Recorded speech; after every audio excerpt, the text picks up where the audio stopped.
পারবেন না। আগামী দিনে কিন্তু আপনার ঘরও সুরক্ষিত নয়। তাই আসুন সকলে আজ এই মিছিলে মিলিত হন। কেন ঘরে পড়ে আছেন আপনারা?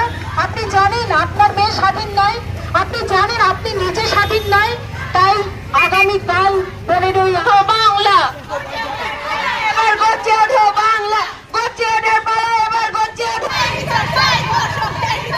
Justice for RG Kar.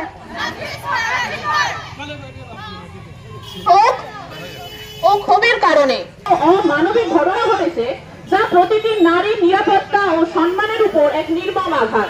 যেদিন সমগ্র জাতি নীরজ চোপড়ার অলিম্পিক বিজয় মগ্ন ছিল, সেদিনই কলকাতার আরজিকর হসপিটালে একজন মহিলা ডাক্তার, যিনি প্রতিদিন মানুষের জীবন রক্ষায় নিজেকে নিঃস্বার্থভাবে নিয়োজিত রাখতেন, সেই রাত্রে ধর্ষিতা ও নৃশংসভাবে খুন হয়েছে। হয়তো তারা আমাদেরই আশেপাশে ঘুরে বেড়াচ্ছে। এটি আমাদের সমাজের প্রতি, আমাদের নারীদের প্রতি এক অসহায়তার বার্তা পৌঁছে দিচ্ছে। আজ আমরা রাত্রে একা বের হতে ভয় পাই। অন্ধকার রাস্তা যেন আমাদের শত্রু হয়ে দাঁড়িয়েছে। এমনকি নিজের ঘরের বাইরে পা রাখতেও আমাদের মন কাঁপে।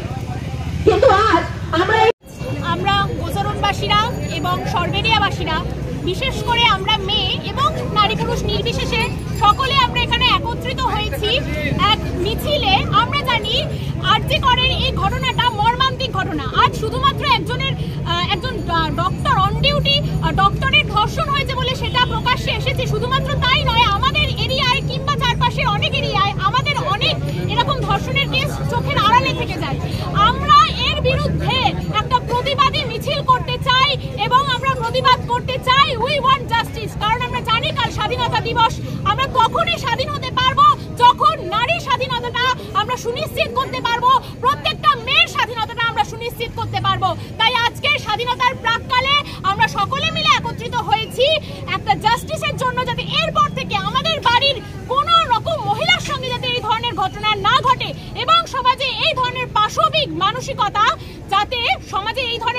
মানসিকতা সম্পূর্ণরূপে পরাধীনতার শিকলে বাধা পড়তে পারে এবং সমাজে যাতে সবাই উন্নত মনস্ক হয়ে সমাজের চারদিকে একটা ভালো বার্তা ছড়িয়ে দিতে পারে। প্রিন্সিপালকে প্রথমে যে উনি পদত্যাগ করলেন, রেজিগনেশন দেওয়ার 24 ঘন্টার মধ্যে আবার যে ওনার সিজিএমসিতে প্রিন্সিপাল পদে আবার ওয়াকিবহাল করা হলো।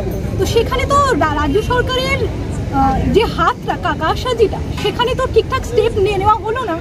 রাজ্য যদি তার ঠিকঠাক দায়িত্ব পালন করতে পারতো তাহলে হয়তো সেটা সিবিআই পর্যন্ত পৌঁছাতো। কিন্তু সব থেকে বড় ব্যাপার, বাংলার একজন মেয়ে, একজন ডাক্তার, তিনি তার নিজের হসপিটালে অন ডিউটি থাকাকালীন সাধারণত আমরা দেখতে পাই যে এরকম ঘটনার সম্মুখীন হলে মেয়েদেরকে বলা হয় তার পোশাকের কোনো দোষ দেওয়া হয়, নয়তো তার কার্যকলাপের কোনো দোষ দেওয়া হয়।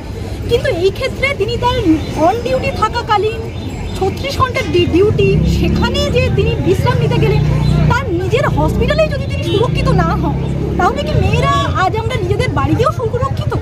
এটাও কোথাও প্রশ্ন জাগছে। এবং সেখানে তার জন্য যে সুরক্ষা যে কমিটি, আমাদের কলকাতা পুলিশ, পশ্চিমবঙ্গ পুলিশের যে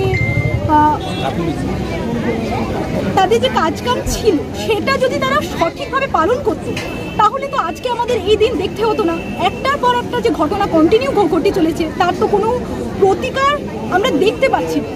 আজকে এই জনমিছিল বিভিন্ন জায়গায়, তার কারণ যাতে শুধুমাত্র প্রশাসন নয়, জনসাধারণের মধ্যেও যেটা কতটা সাড়া ফেলেছে সেটা বোঝানোর জন্যেই এই মিছিল। নার্গিস খাতুন, আমি একজন হোমিওপ্যাথিক ডক্টর।